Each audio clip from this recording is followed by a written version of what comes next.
Hey guys, welcome back. So in the last few videos we have been talking about what are the common operations that we can perform on a given array. We also saw what are the algorithms that are there for those operations, and finally we also saw what are the time and space complexities of those operations. Now in this video we are not going to learn anything new.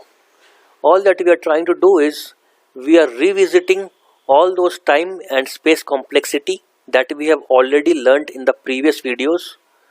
We are just reinforcing them once again in this video so that we don't forget it easily. So the first operation that we had learned was creating a blank array. So we saw that it takes time complexity of order 1 because it is just a one statement, and the time complexity required is order of n. Reason is the n is the size of the array, so we need that many cells. The next operation that we learned is inserting a value in array. So insertion took order of 1 time and space complexity was order of 1 because we can directly go to any of the cells out there and insert a value. So it's a constant time operation.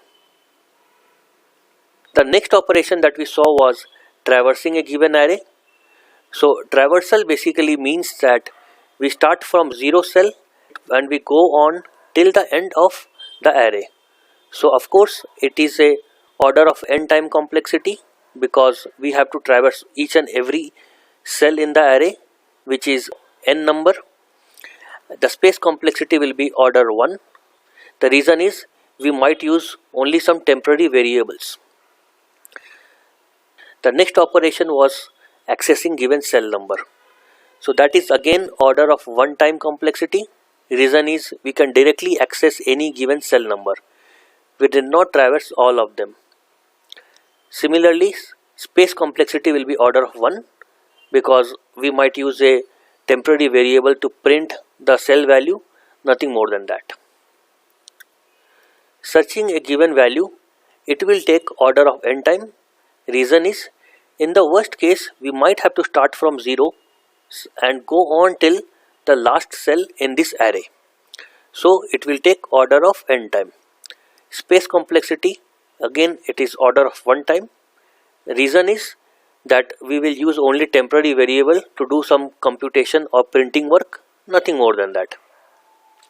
Finally, given a cell's value, how we delete it is a order of 1 time complexity, and space complexity is again order of 1. The reason is that we can go directly to that cell and update its value to minus 2.31 or 0 or whatever you want. So it is a order of 1 time complexity. By the way, there was a small mistake here in my PPT. It was saying delete a given value. So please ignore that mistake. The correct statement is delete a given cell's value. Similarly, in my previous video, we said that deleting a given value from 1D array, but it should have been deleting a given cell's value from 1D array. So there is a small correction there. So please consider that. So that is all in this video. In the next video, we'll see how does the Java code of all this algorithm looks like. Thanks for your time. See you in the next video.